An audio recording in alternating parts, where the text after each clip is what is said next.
Just take your seats and we're going to continue with our program.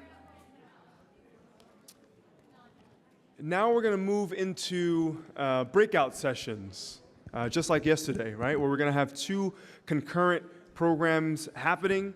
And so here in the main ballroom, we're going to talk about extra-regional actors, right? So China, Russia, and Iran. It's going to be right here.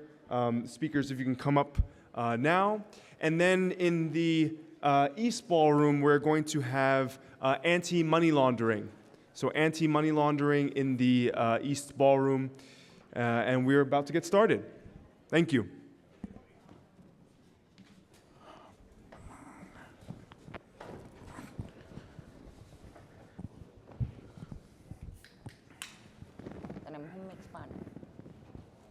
Yeah, you're in the center. Okay, so good afternoon, everyone. I think we have a great panel for you here today.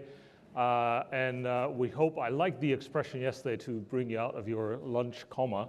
I hope we do that through discussions. And I'm sorry that I'll be the visual drag on this panel with this food, but I look forward to a very interesting discussion. We're talking about the external regional actors, and I'm happy to say that we have on the panel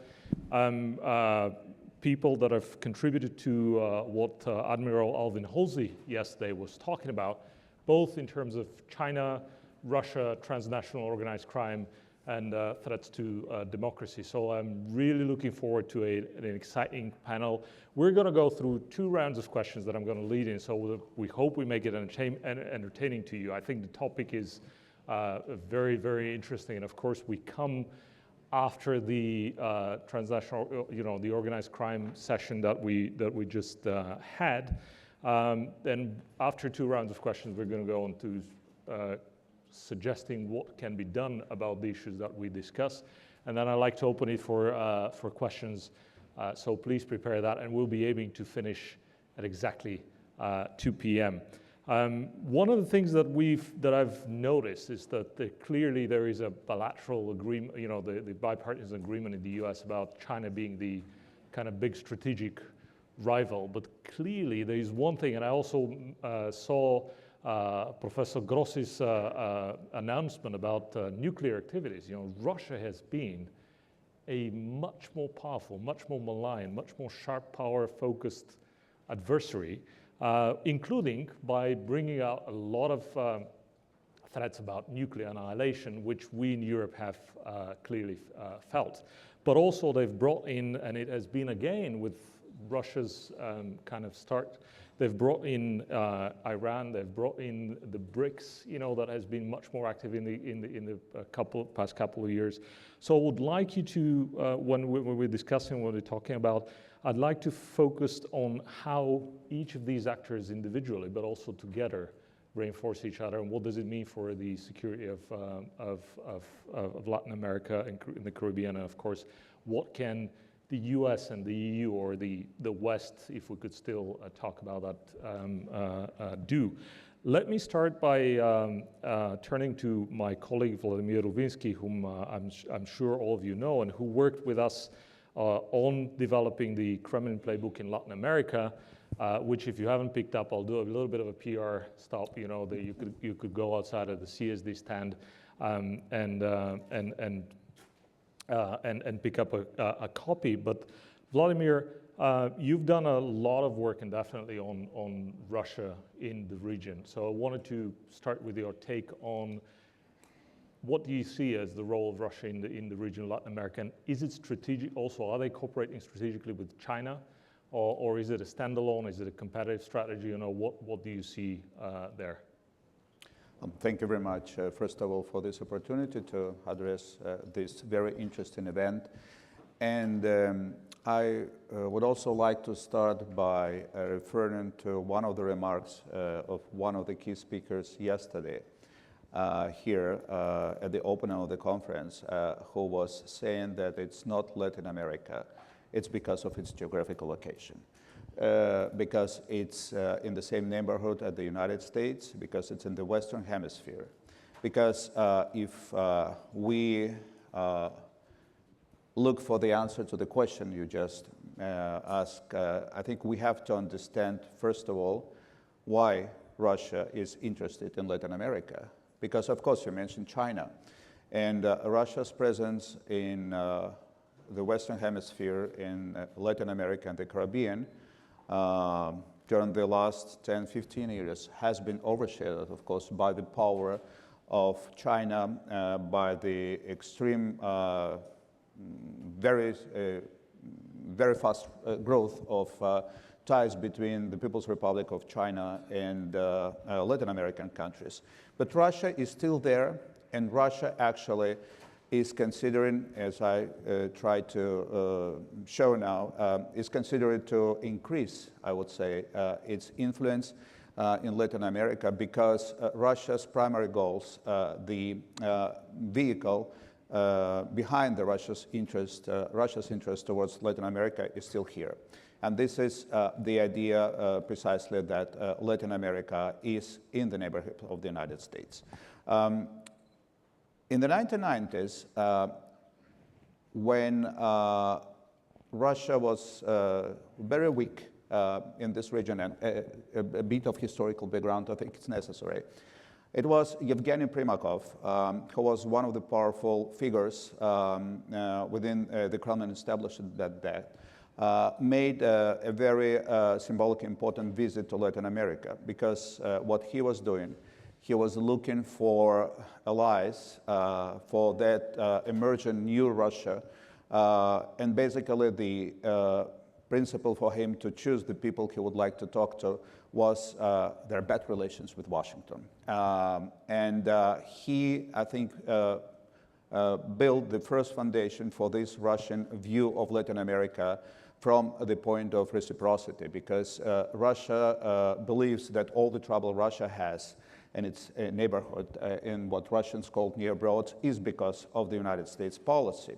So they want to have this presence here precisely to be able, first of all, symbolic, but symbolic does not mean inoffensive. Symbolic does not mean there is no danger associated with this, but they want to have the presence here because they want to play their games in the United States near abroad. And that is why I think I also have some propaganda for the project. We continue the second phase, but the first phase of the project, called Kremlin Playbook in Latin America, is available. So what we were able to do, we were able to collect very clear evidences of how Russia managed to engage. And this is also important. It's not only about engaging all the usual suspects, Venezuela, Nicaragua, Cuba. Russia today has its embassy in every and each country of Latin America and the Caribbean.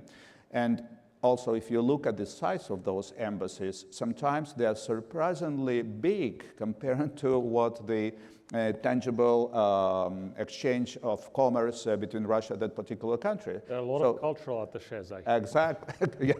It's a particular kind of culture, I guess, behind that.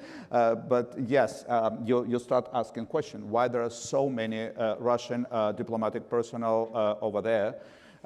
We were also able to find, of course, Russia is not China. It must be very clear, but it's also kind of a mistake sometimes we're making, because we try to compare China and Russia, and perhaps we can talk more about that. But Russia's interests are different from those of China. Russia is a revisionist power.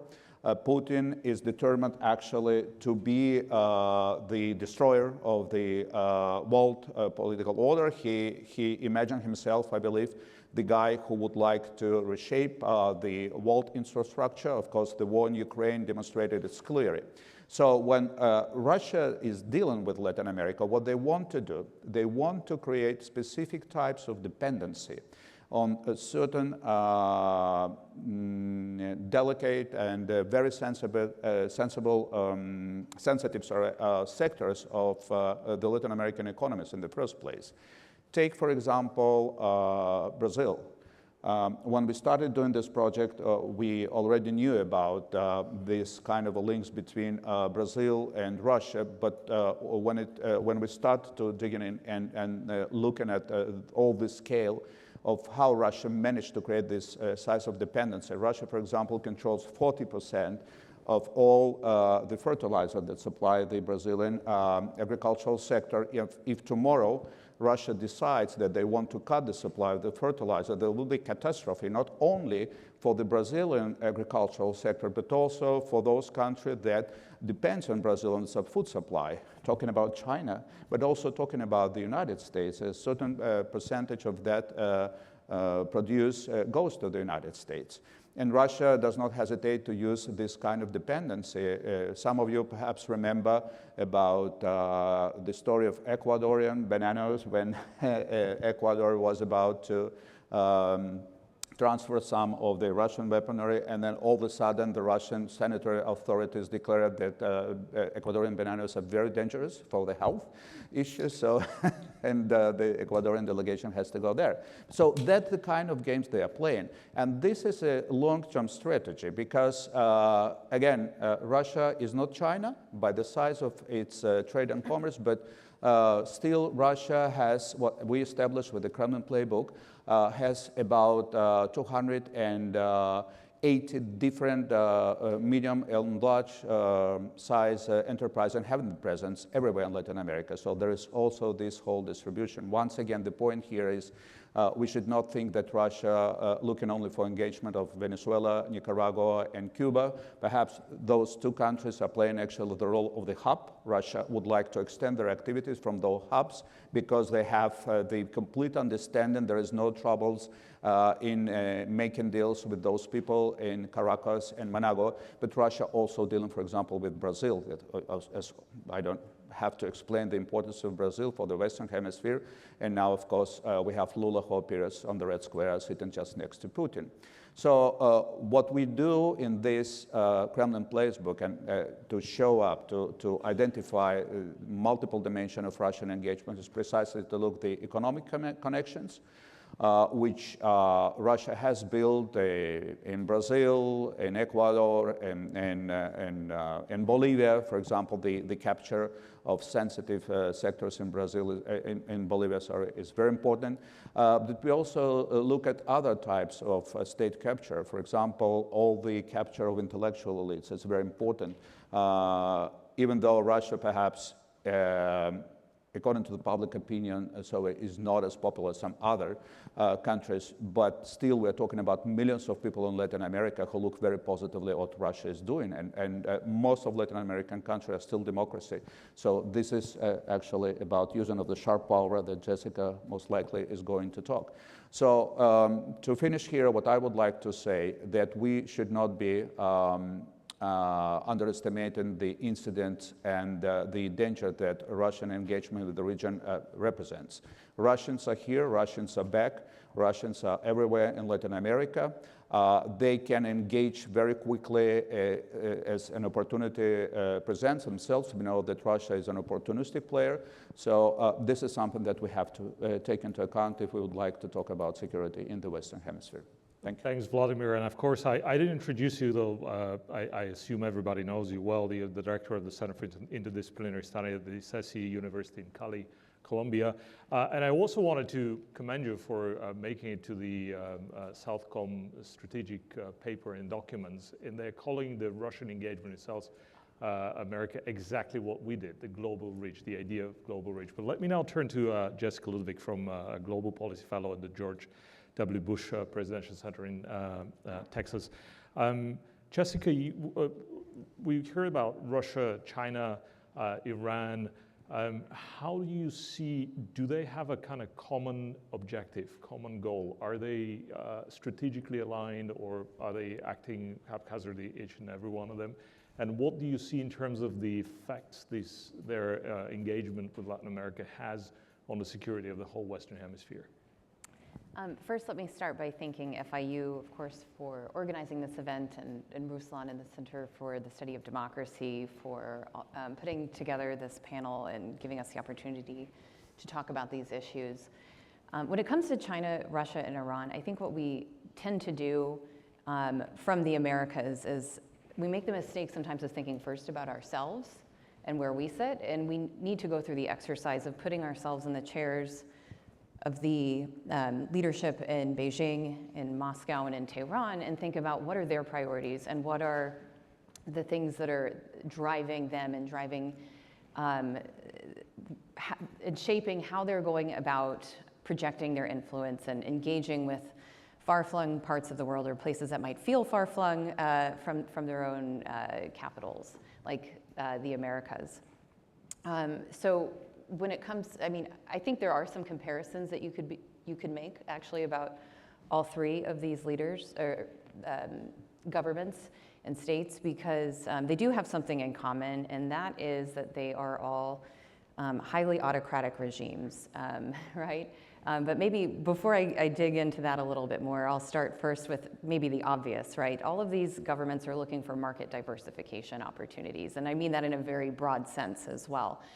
Of course, China, for its part, has a big population. They've been going through this massive urbanization. They need a lot of raw materials to keep their economic engine going. So they've gone out to the rest of the world looking for those, and Latin America has a lot to offer in that regard, as well as agricultural products. They're also looking for markets for their technology capacity that they've been building up. They're looking, obviously, to gain access to space, right? That's something that Latin America can provide.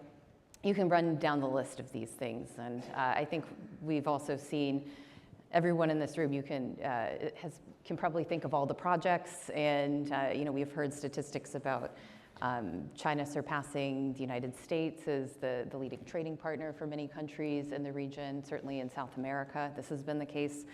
But when it comes to Russia and Iran have another unique challenge in that they've been locked out of many parts of the international economy, rightly so, and both of them are facing sanctions in one space or another for their aggression in different spheres.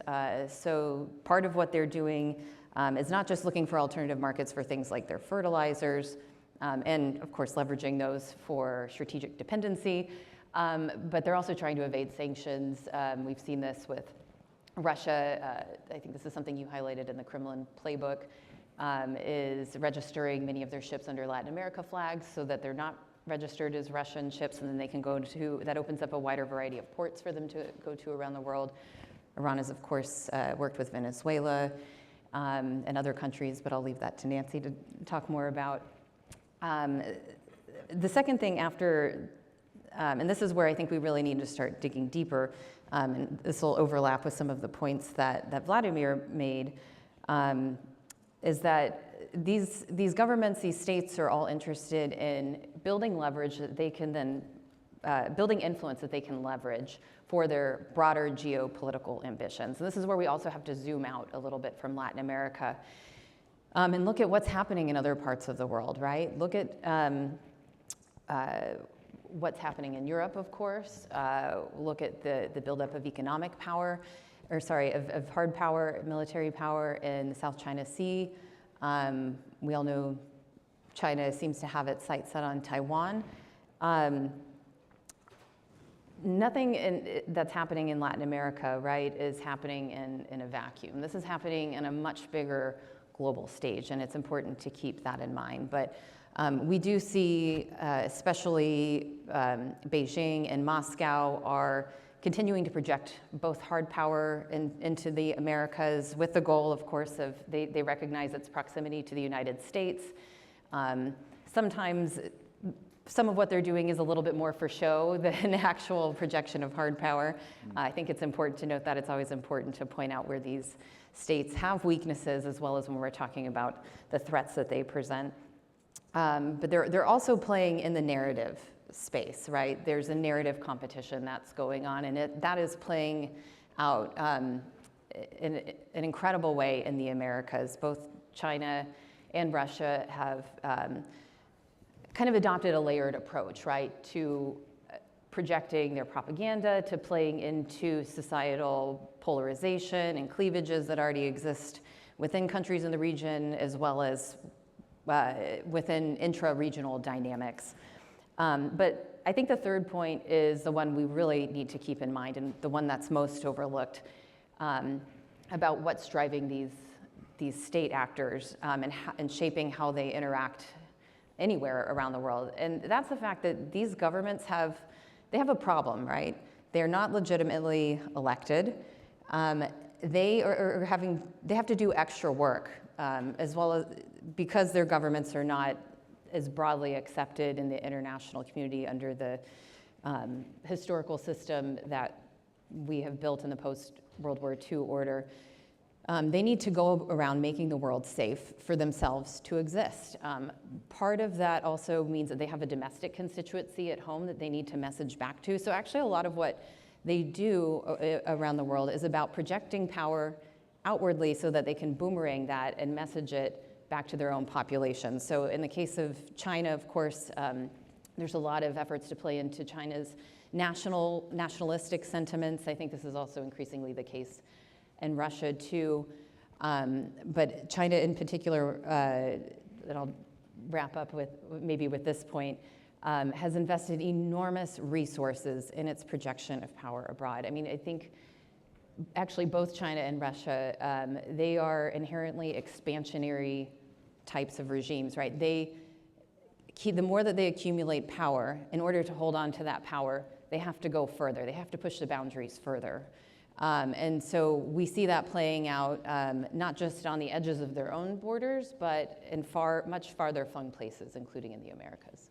That's right. Well, thanks a lot for that. I'm now turning to Nancy Arellano, who is founder and president of Venactiva and program director at Cedro. And Nancy she'll be responding in Spanish, and I'll be one of the few that I will have to put my headsets back on. But Nancy, you've done a lot of fantastic work on specifically looking at how the real threats of Iran's asymmetric influence in Latin America have actually played out in reality. You know, so how has this helped them achieve real-world changes? And secondly, you've looked at the same way how the dominant scale of Chinese investment in Latin America has led to specific mechanisms of actually having this geopolitical influence play out. So please take us briefly on these, we started with Russia, but if we could now go back and look at how does these other two major ex-regional actors interact or do separately to have their influence or imprint on Latin America. Nancy. Gracias. Mira, yo creo que en el escenario lo que estamos viendo, bueno, por un lado, es el hecho de que se ha erosionado el concepto de Estado como históricamente lo hemos concebido y defendido, ¿no? Y me refiero no solamente al típico término weberiano del monopolio de la fuerza coactiva, que en lo más mínimo debería ser el centro de lo que el Estado es y significa, sino que estos actores en el poder, en nombre del Estado, han cedido soberanía y se han coludido con actores para Estado.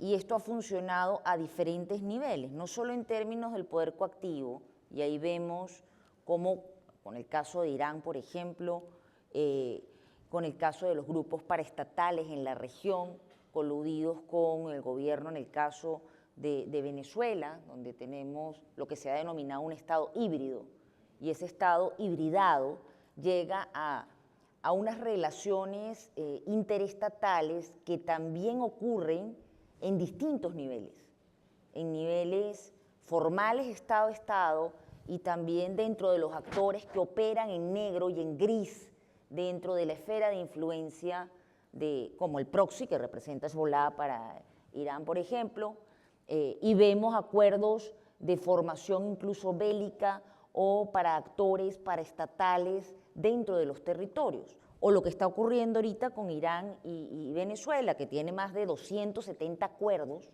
en los últimos 15 años, y en el marco de esos 270 acuerdos, con un montón de proyectos fallidos en materia de metalmecánica, fabricación de tanques, de autos, etcétera, de tecnología, sí han tenido algunos aciertos en fabricación, por ejemplo, de drones y de algunas armas, y ahorita están montando una fábrica de drones dentro del territorio venezolano.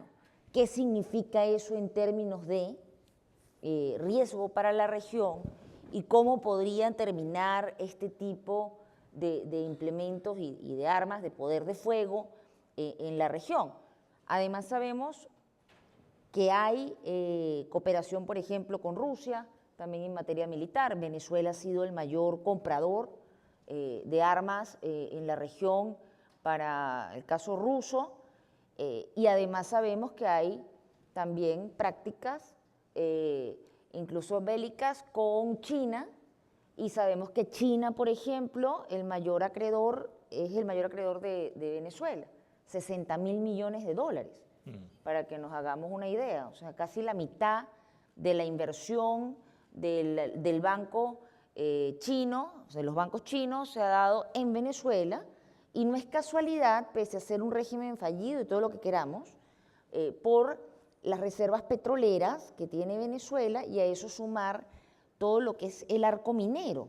Entonces, esta serie de recursos estratégicos para tecnología, recursos estratégicos en cuanto a combustible, en cuanto a combustibles fósiles, se vuelven materiales estratégicos causal de guerra, y tenerlos en control en una suerte de eterna deuda, justo porque, como decía el panel anterior, ¿no?, con el caso de Haití, y que decía que era ideal para la operación de estas redes híbridas, es lo que pasa con el caso venezolano. O sea, es un escenario muy prometedor si quiero crear esta suerte de relación hard power, soft power, ¿no?, en términos hibridados, porque tengo materiales estratégicos, tengo una posición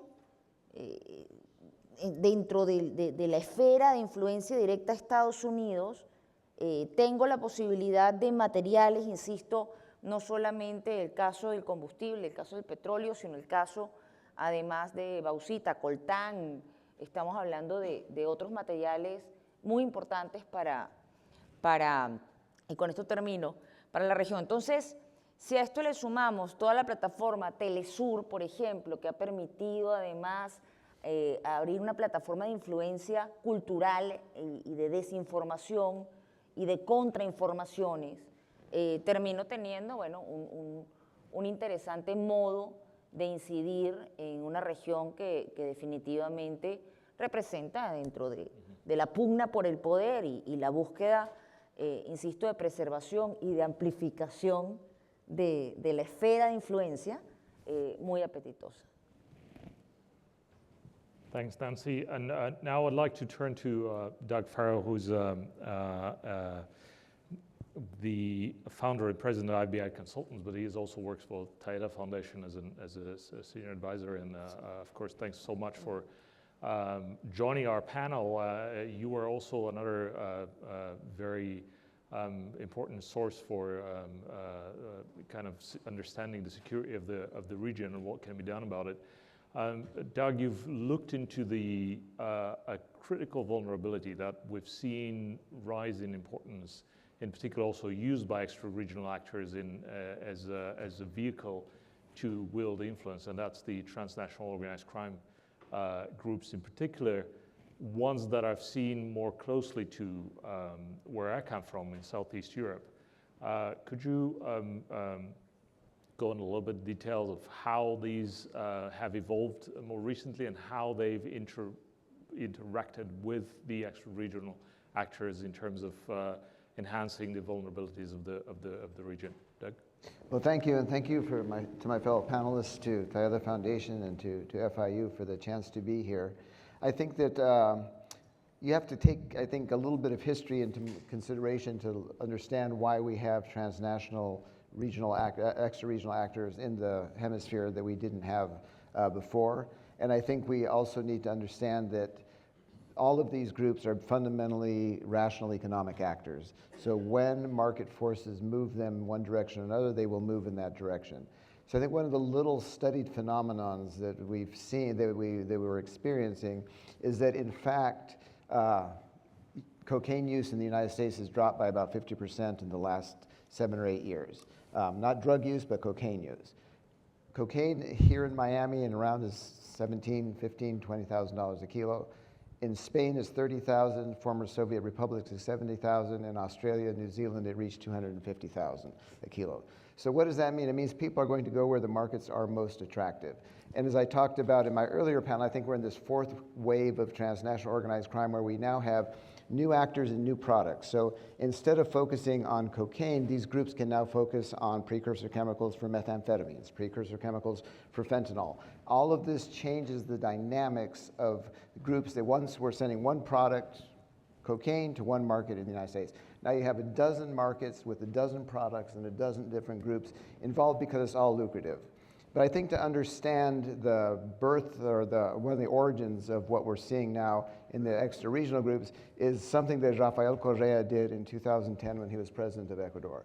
And that was that he declared that there would be universal citizenship in Ecuador, which meant anyone from any country could come into Ecuador without registering and could stay as long as they wanted to because there was no such thing as a refugee. Everybody could come there. In that period, while the United States was withdrawing from its Manta air base and things were sort of falling into more chaos and the FARC had established its presence across the border from Colombia into Ecuador, et cetera, you had this emerging groups of transnational organized crime coming into the country more for safety than for business. So that's where you get the Balkan groups coming in. That's where you get the origin of some of the Turkish groups coming in. That's where you get the origin of all of these groups that we had never seen before and are now suddenly bursting into full bloom. And now we're like, oh my God, how do we get Balkans in? How do we get Balkan nationals, Serbian nationals, et cetera, in this region? And one case I worked when I was still working with the U.S. government on a lot was in 2017, there was a shipment of 17.5 tons of cocaine seized in Philadelphia. It was the largest seizure in the history of the United States at that point. I was asked to work on it, and so I called folks I was supposed to work with, assuming that the cocaine had gone from Venezuela to Philadelphia, just on the Atlantic coast. Mm-hmm. And my investigator that I was working with in the region said, no. He said, we know the group that helped them break the seals of the containers as they passed through the Panama Canal. And I was like, Panama Canal? Like, what are you talking about? It turns out, long story short, the ship had started in the port of Coronel in Chile. And then as it moved up the coast, it loaded some cocaine, and then by the time it got to Ecuador, they were having lines of go-fast boats. They had a thing on the ship that could lift the cocaine out of the go-fast boats. The go-fast boats would cut off and peel away. And when we were doing this, the investigator for FBI was looking at it and said, look, the U.S. military would have a hard time carrying out an operation on high seas as seamlessly as this group did. But what made it super interesting was that the entire crew was from Montenegro. Half of the cocaine shipment was going to Antwerp, half was to stay in the United States, and you had involved, the cocaine had originated with the FARC dissident groups in Venezuela, been flown across into Ecuador, and you had a German registered ship working with a Montenegrin crew, moving all, and it was like, holy cow, this is it. This is the case that shows how these different groups emerge. And why are they so difficult to deal with? Because nobody speaks the languages that they're picking up on the intercepts. Who's going to be speaking Balkan languages in Ecuador, listening to all this stuff? Assuming you had the interest in actually stopping this from happening, which is also, I think, an ongoing question. At an upper level, and Pablo Ceballos and I have done a lot of work on this, I think in the upper levels of transnational organized crime, you have a certain stability in the high atmosphere. And that is, the stability is maintained by groups like the Ndrangheta, which are probably the most serious criminal organization in the world and are now acting as sort of referees, cops, traffic cops on how illicit products move across the globe. They have a certain level of stability. They contract out in South America often to the Albanian mafias, who are now not only in Ecuador, but spreading across the region. And then what's driving the violence at the lower levels, and I think Pablo talked about this a little bit earlier, is the fight for territory, because these groups can say, we want access to the port of Guayaquil. Whoever gets us that access, we'll pay for that access. So then 14 groups say, oh my God, we can make money in Port of Guayaquil, so they kill each other until someone emerges triumphant and has that territory. So what you see is you look at violence across in Ecuador and in Chile and in parts of Colombia, you see these spikes of violence and then it disappears. Spikes of violence and disappears. Those are the territorial fights that people fight, win, move on to the next phase. So what does that mean in terms of what is being offered to the cartel Jalisco Nueva Generación or the Sinaloa cartel? It means that they now have an enormous amount of opportunity to launder and move their funds through any number of pre-existing networks, because the Albanian mafias got their start smuggling cigarettes into Russia in the 1920s, you know? So they have roots established. All they have to do is plug in another product. Off it goes, and they're making much more money than they would selling the product in the United States. If you look at the dynamics, the economic dynamics of it, gold is probably more valuable as a product now than cocaine in many cases. You have human beings, of course. You have weapons. You have all of the normal consortium of things, plus the synthetic drug phenomenon on top of it with its precursors in that market that's opening up. So where are you going to move all that money to? And one of the things I think you see the impacts, I don't think it's necessarily directly related in this idea of constructing a multipolar world that China and Russia push so strongly, is that you will de-dollarize all of the economy. If you can get your money into an Albanian bank where we have no visibility, you're great. It doesn't have to go through New York. OFAC's not going to look at it. Nobody's going to say, oh my God, that's a suspicious transaction. You are now in an entirely different realm of operation which the United States and Western Europe can't see and can't touch. So you're opening up this whole world of possibilities to very creative people.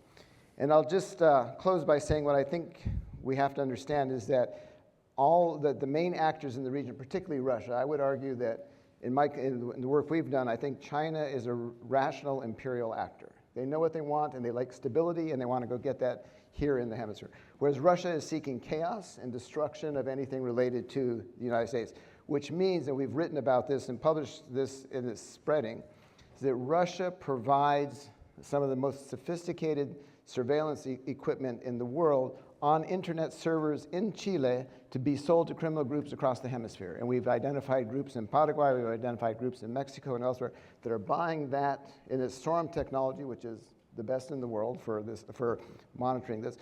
And they put on their website, which is fascinating, all the things they can do. Oh, you want to know where Vladimir is? Well, we can tell you where Vladimir is, and if we want to block Please don't.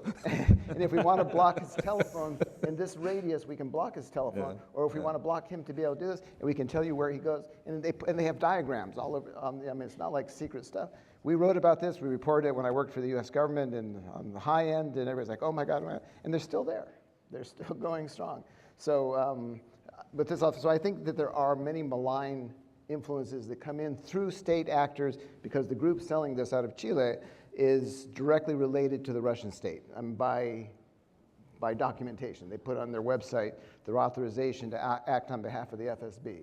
They put on their website their authorization to act on behalf of the Russian military intelligence. So it's not like do they have a relationship? Yes, and they're proud of it. They put it up in Russian on their websites. So I think that we're in this whole new world with groups that we don't understand and we're not used to looking at here, and it's going to cause an enormous amount of chaos. Thanks very much, Doug. I think that's fascinating, and I think it ties really beautiful into what we had to talk. We have like 15 minutes. I want to parse these very carefully so that we could also get some questions from the audience. But I wanted to link now to Nancy about how does Venezuela's symbiotic relationship with China, Iran, and Russia exacerbate threats to regional security, including what Doug was talking about, what your views are and how you've studied this about the convergence between the state and transnational criminal networks, I think, and then we'll get a little bit more of an insight on not only surveillance technology, but also the information warfare and how the different actors use that. Nancy?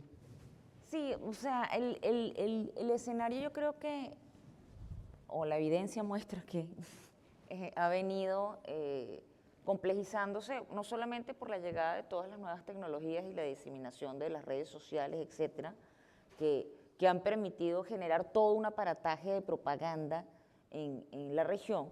En este sentido, Venezuela fue muy hábil durante la primera década del 2000 en crear un aparato comunicacional que incluye a Telesur y que incluye, insisto, un andamiaje, ¿no? Donde ha habido alianzas muy claras entre Cuba, Rusia y Venezuela para montar este aparato de propaganda muy al estilo, ¿no? Totalitario control de las narrativas, caribeñizado de alguna manera, y que además ha aprovechado todo el desconcierto o la crisis económica y los controles sobre la economía venezolana para incluso reclutar gente al poner esto como un trabajo plausible, ¿no? Formar parte de esa red, insisto, de propaganda en la región, y que además logró diseminarse en otros países cuando empezó la afrenta entre el modelo ALCA, modelo ALBA en la región, y donde se buscó además invertir en los proyectos más disparatados que te puedas imaginar, que no funcionaron, pero sí ayudaron a generar redes y consolidar redes de corrupción, que a su vez están amarradas a todo el tema de las permisologías, el tránsito de bienes, productos, personas, y que ha permitido además generar rutas. De por sí tenemos fronteras porosas, tenemos economías criminales que tienen décadas, como el caso de la cocaína, y que además se han visto alimentadas con la crisis migratoria, y que además se han visto alimentadas por una diversificación, ¿no?, de productos y servicios en la región, más todo el nacimiento de una economía en negro, cuando hablamos, de unas finanzas en negro, perdón, cuando hablamos, por ejemplo, de las criptomonedas, etcétera. Y todo esto junto ha terminado generando unas condiciones particulares, no solamente para los planes Hezbollah, que ya estaba presente desde los años 80, no solamente para Rusia, que ya estaba presente desde mucho antes, con la influencia del PECOS y en la región, o China, que también estaba presente. Recordemos que todos estos grupúsculos no estuvieron ausentes pese a no tener el dominio del modelo económico, no hayan sido exitosos en los proyectos político-económicos en la región, pero formaron parte de un sustrato que se mantuvo latente y que se fortalece en la última década a través de este modelo híbrido, ¿no? Hibridado y estas nuevas formas que representan amenazas con el uso de la tecnología. Thanks. I wanted to go very quickly back to Doug, because you mentioned the use of surveillance technology for organized crime groups, and how does this loops with Russia, for example. But what about the information warfare? Are they colluding with, or in a way colluding with Russia, China, Iran in actually persuading everyone that it's actually the democracies or the democratic vision that the West has been kind of proposing or a proponent of is somehow a wrong idea? You know, have you seen this? We've done a lot of work on Russian disinformation primarily in the region, and some of it with Vladimir here. And what we think, what I find fascinating about the Russians is that they First, they work through Telesur an enormous amount, which gives them a local legitimacy that the Chinese have never obtained. And second is they have the capacity to work with the traditional allies in the region, but they also have a tremendous capacity through Alexander Dugin and folks on the far right of the Russian political constellation to reach groups that are not traditionally right. So Tucker Carlson now talks to Alexander Dugin. Bolsonaro's people talk to Alexander Dugin. When Lula I saw a profile of Dugin in Wall Street Journal. Yeah, exactly, I mean, exactly. It's amazing. But you have this moment where you had Bolsonaro dealing with the Dugin wing, and then Lula's elected, and they just switch the chip, and they go right back and keep going, because they say in Spanish, como si nada. So yes, and the other thing I'd just add quickly is that the Russian media campaigns are incredibly cheap and incredibly effective, whereas the Chinese campaigns are incredibly expensive and incredibly ineffective in changing the dynamic internally. And I think that goes to the ability of the Russians to use influencers like Enof and Ogenova and people who are Russian, who understand the Latin culture and really message well. Thanks. I would Just like let to. me, I'd like to say that I'll open it after that for. I'll ask also Vladimir and Jessica to add in if they have something, but I'd like to open it up later for questions. So if I know that my colleague Sara Galvez has a question for the panel, so if you could prepare on the mics, but also the rest of you. So Vladimir and then Jessica briefly on the information warfare. Yes, what I would like to add to what Doug was saying, I completely agree with his assessment of why Russian propaganda is so effective. But I think there are 2 points. One is about Russia per se. I think one of the advantage, a part of all the factors that you mentioned, the Russian propaganda is organized like ecosystem. You know, all the Russian entities present in Latin America have been involved and they support each other. So that is also one of the reasons why it's so effective. And the other thing is about China. You know, a few years ago, I had the chance to talk to one of the officials of a Chinese embassy in one of the countries. And he told me, surprisingly or maybe not, that Chinese are actually learning from Russians how to do this information warfare. So with the money they have, unfortunately, I think the future is not very bright. So if Chinese will be there, they can do this now, yeah, right? So I think they are letting Russians to do this work for now. But if you'd like to, they complement each other, what they're already doing, but they also can actually inject money and do much more stuff than even Russians are doing now. Thanks, Jason. I'd actually like to broaden this out a little bit beyond just information warfare to, again, think about what is the broader objective and how are we even understanding and thinking about influence? Because how you understand influence then, of course, affects how you try to go about measuring impact, measuring the influence to see if impact has been effective or not.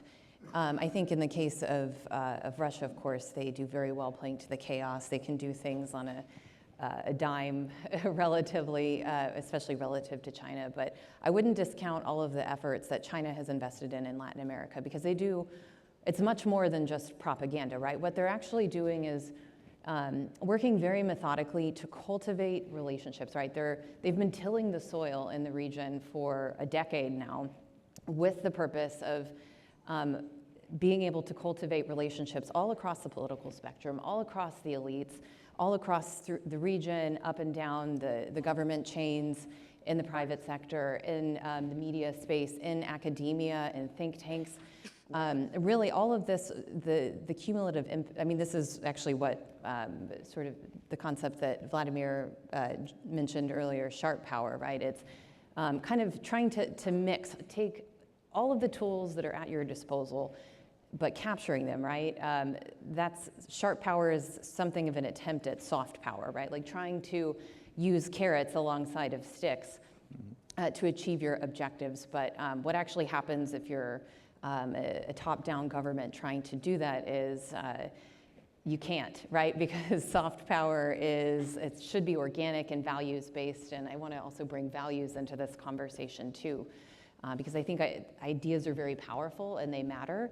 And in Latin America, at least in part of the region, I think in a lot of the region, we have a history of openness and democracy. Of course, that's being challenged right now in a number of places, especially in the region's dictatorships. But that matters. And when you have outside entities come in and start to intentionally manipulate in a very broad, holistic way what the information space looks like on the whole, it makes it very difficult to then start having the conversations that you need to have in your society, to have transparency, to be able to back up your own democratic institutions, make sure that the rule of law is fully functioning and operational. And that's how you end up with deals like, you know, I just read recently that in Peru, 3 Chinese state-owned companies, it turns out this happened last year and it's only just coming out, were given huge discounts in the tax that they had to pay to the government. In court rulings, there was a series of court rulings that determined that Chinese state-owned enterprises are not trying to make a profit. Therefore, they qualify for a 25% reduction from 30% to 4.99% in their taxes. Wow. All of that happened when the President Boluarte was in Beijing. So why does that happen? It happens when there's a lack of transparency, a lack of public debate, and then you start to see important pieces to your rule of law erode. Thank you. Let's turn now to questions, and I'm sorry, but it will be only one round of questions that we want to, no, just, you could, I meant one round of many questions, but not a second one, so Sarah, please, yes. Okay, so I have 2, but you can connect them. So the first one is how military and security partnerships with these autocratic powers can cement the path for state capture in Latin American countries. And the second one is more related to transnational organized crime, and it's how this state capture by these autocratic powers kind of create an enabling environment for transnational organized crime. Thank you, Sarah. Sarah is a colleague of mine, and she worked on the crime playbook in Latin America. Please. Oh, okay. Well, it's more a comment than a question because I've listened to many sessions now, and there seems to be kind of an underlying question generally that arose. One is that democracies are so fragile. They really are. I mean, I listened to, I think, the military officer from Colombia yesterday, gave a very eloquent talk about constitutional law and the rule of law. But the Constitution, I mean, these are, compared to what the criminals and China and Russia, which are not constrained by constitutional populations that care about these rights, they can act very swiftly, very powerfully. So can the criminals. They don't care. But if the United States tries to react domestically, we have no end of people who rise up and say, oh, this violates our Constitution, you can't do this. And as a result, we have our situation that we have today, with China being completely unfettered. I mean, I'm sure Brazil is very flattered that China chooses it for investment, but China chooses weak countries that have something they want. And mostly it's like a bird of prey with a talon. They're going to put a talon in Haiti. If they can take the eels, they'll do that. They're going to put a talon in Brazil to have a grip. And the only, well, not the only reason, but a big reason is because the United States historically has made efforts to create these countries as constitutional democracies. And at the same time, that's been backed up by powerful militaries who then get criticized for just trying to hold the line. It seems almost insurmountable. And I think the only way you really get around it is to create mechanisms whereby occasionally the United States and other Western countries that have a stake in democracy can use force and also help other people use force, or economic force, or soft force, or but whether it's soft or hard, it has to be used in a powerful manner, or else you're just going to have to surrender to people who are not going to follow your rules. And that happens to be a big part of the world. That's all I wanted to say, and I want to thank everyone. It's been very informative to me. Thank you so much. I agree, and also I think it ties in with, we have 1 minute each for a reaction, and I was kind of also, what can we do about it? And I wanted to tie it into the panel, to the plenary panel that we had. You know, somebody mentioned the Magnitsky Act, the Global Magnitsky Act, you know, what the US and Europe could do. But then what is it, and probably on this, Doug and Jessica could say something, you know, what the US or Europe could do. And then maybe Nancy and Vladimir could respond on what could the region do, you know, what could countries from the region do to actually win the hearts and minds. You had a quick question, just a sec. And then linking it to this state capture power that Sarah was talking about, you know, and also Jessica mentioned, you know, capturing the elites, you know, capturing organized crime groups, you know, how can we actually respond to that with democratic means? Hold your thoughts. Just one last question, and then we go back to the panel for the final Okay. words. I didn't want to pile on more information or more questions, but my name is Kayvon Antonio, and I wanted to pick up on certain data points, mostly related to communications. Por ejemplo, are these extra-national, extra-regional organizations, are they sharing compromat? Also, information about compromising information on governments and all kinds of people. Second of all, how close is, I heard you say Andrangheta is good with dealing with the Albanians and mediating sources, I imagine because they are on the Adriatic side of Italy as opposed to Camorra, who's on the Mediterranean side, right? And maybe they can communicate, they have a long-standing relationship. These are data points, I just want to get a clearance. Why is Chile also the landing point for this Russian internet or this technological advances from Russian and not other places? Why Chile? Third, how close is Montenegrin language to Russian?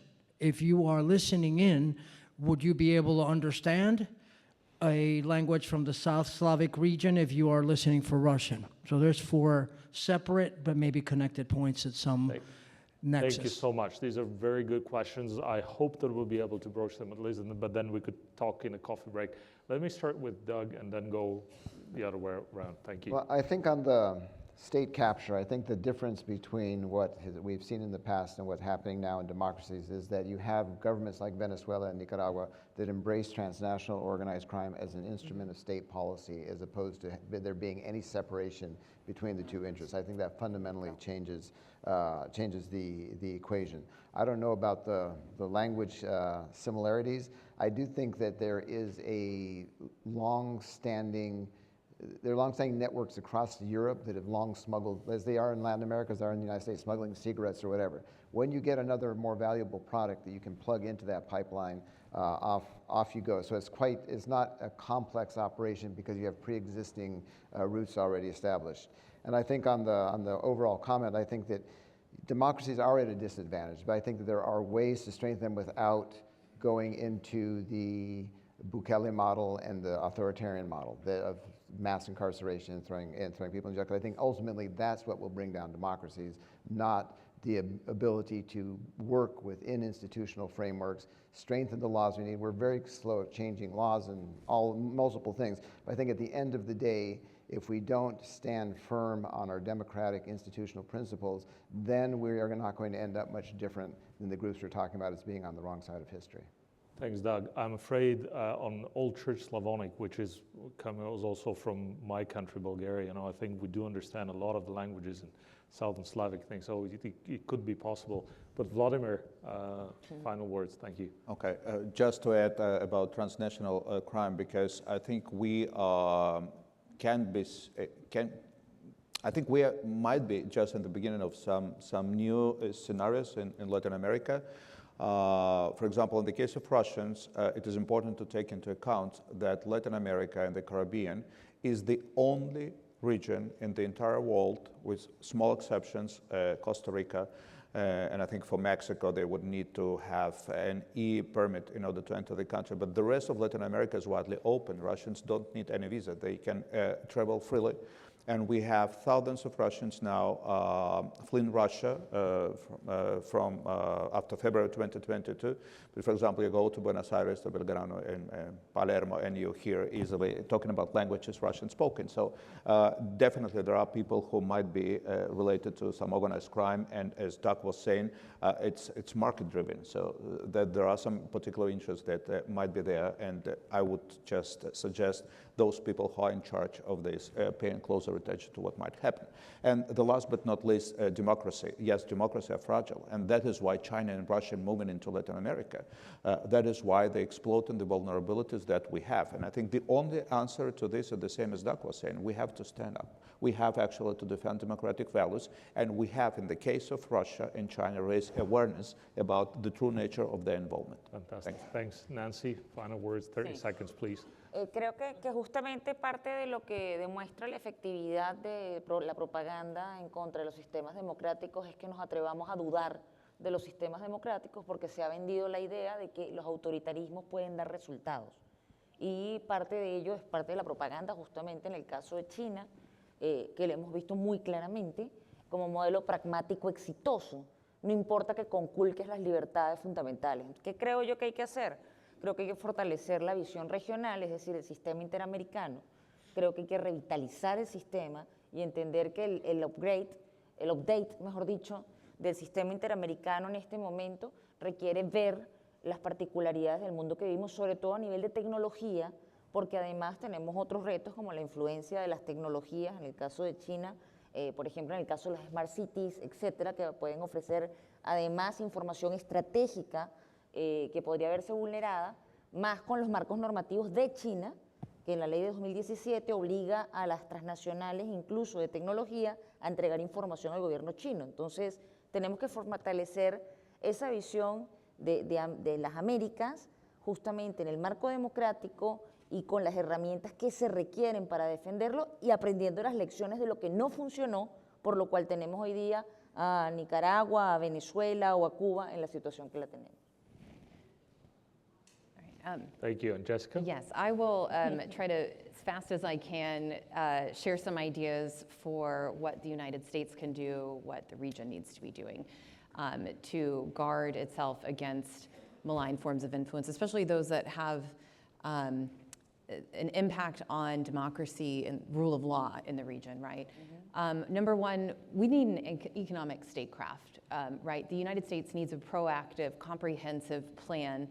And so does Europe. We could work with Europe on this together, right? We have, our private sector has a lot to offer because our private sector is based in a rule of law society, right? That's a competitive advantage we should be playing to because most people in Latin America would much rather do business with a United States, European, Canadian, you have it, type of entity because they know that they're beholden to certain transparency requirements, there's accountability if there's a problem, et cetera. So that's one thing we need to be doing. Two, we need to, I think the administration has done a good job of making frequent visits to the region, right? Showing that it's important to the United States. We should do more of that. We need to be present in international forums and convenings right now. Of course, today there's a China CELAC summit going on in Beijing. That's highly symbolic. Even Xi Jinping's visits to, I don't think just about the most recent APEC summit, but the one that took place in 2016, I believe it was, where he essentially went to Peru, laid out a vision and an invitation. No, this was the previous one for countries in the region to join the Belt and Road and look at how far they came over the last few years. And finally, the last thing that we need to do is support the ecosystem that's out there that helps shine a light on what China and Russia are doing on the ground, right? We need contextualized knowledge. There's a whole network actually out there of internationally of researchers who know China particularly well, right? And that's the knowledge that you really need.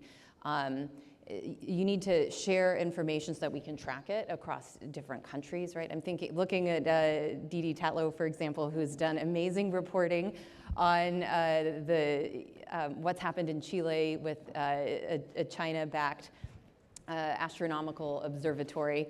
But there's a lot of local researchers, think tanks, academics, as well as media outlets in the region that can do this on-the-ground reporting too.